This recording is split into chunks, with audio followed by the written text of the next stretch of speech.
kan fu chiang tei chu a fu lo thei lo hi ni tap mai ni en ki ma hian nei fu chiang lo mo tang kan sia ta tang khan rock star o nei ni ti chu riat amaro chu an rock tak tak nguin a chak lo na lai chu a o hi duang hian a powerful lo a chak tok lo ti hi kan mu vek thina amaro chu chung zong chu do ta ni ti lan tir turin tei tun chapchar ko ta ron za hian aron tilang chiang em mai ni mak deuh ni he pa hi he nau te hi eng tia ti chi nge moni ro makati mai chi ninga ria chan chu he tiang hian aron zai chuang ti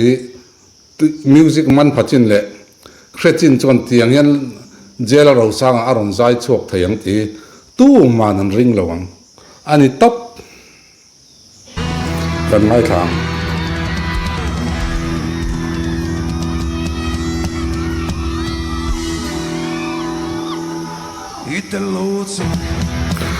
rock and roll five pin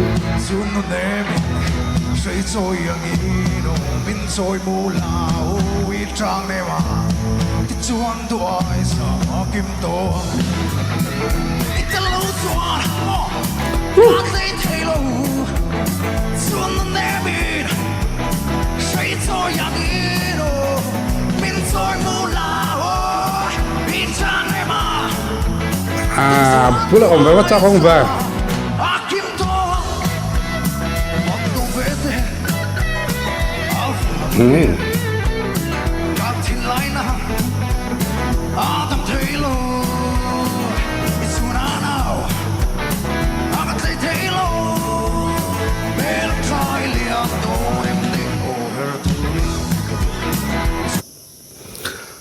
asial em naron lang ka fu chiang te ni ve nga thi o hey her thule te posa tu na chon rock medley and aron ni rock and roll tagin rock a chawa a chan chu her thule po asana sa ni lam a dat atlak pha nge le ngala alam ni pui khek nga sal to ka wangen monitor ri kha tai lawa tlak pha khet ta sin la che suala khatiam ver khania ama kan dulu tu kan ti tu akhet ro ngoni an lam che jo bi pui khek tu me hol khatin an khek sia khile thei to si lawa poi ngar ta ni amara chu ma se poi lewe ti ma hei to na po her tu le ron sa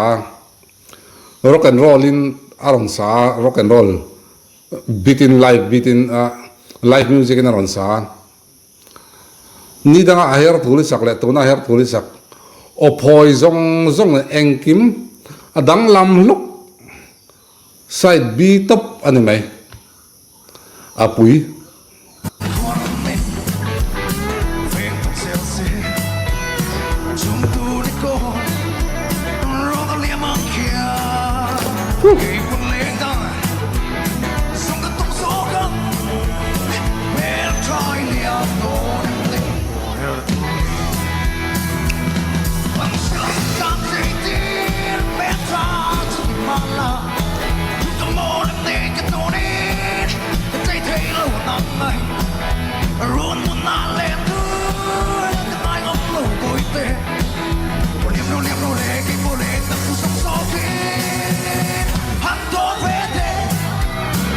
anal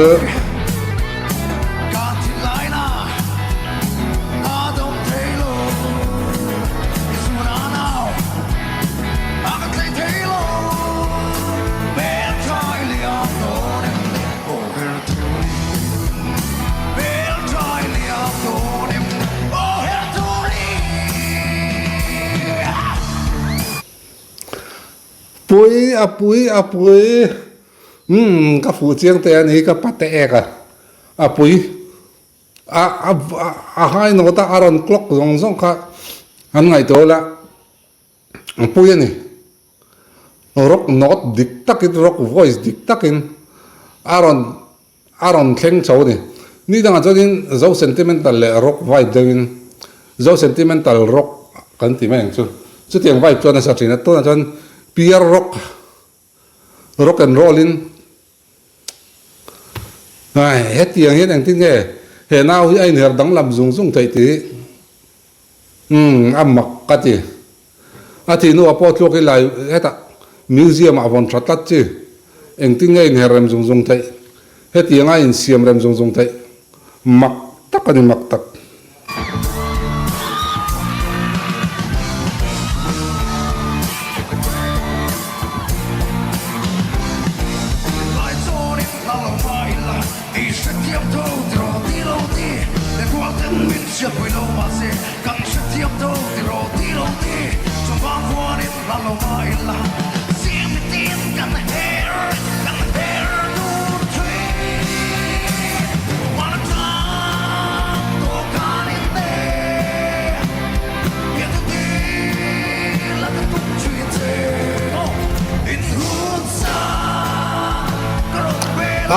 quỷ lúc tục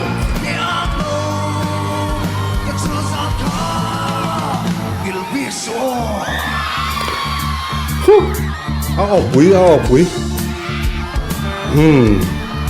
lal phụ lúc tục à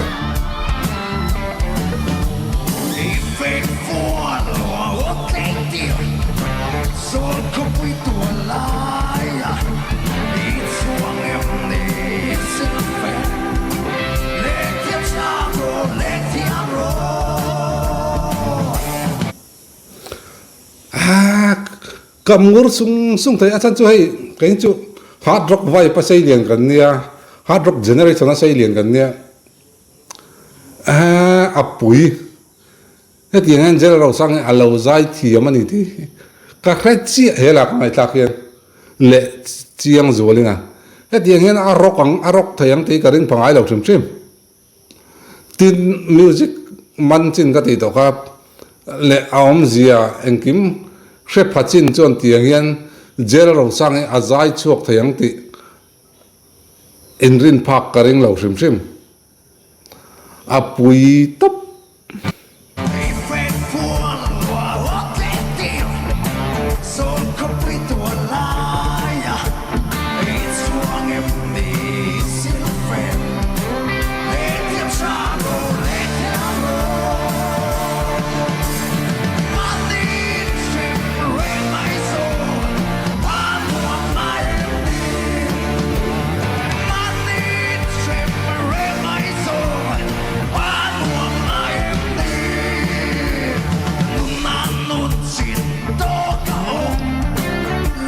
atau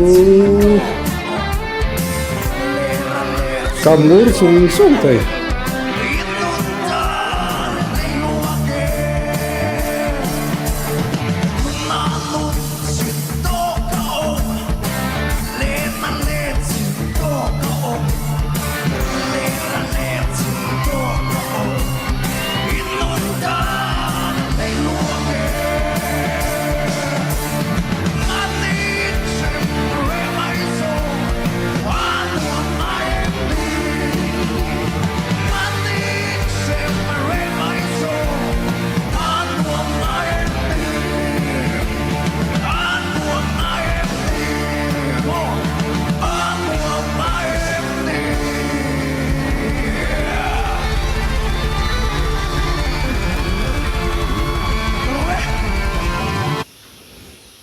kalau met itu,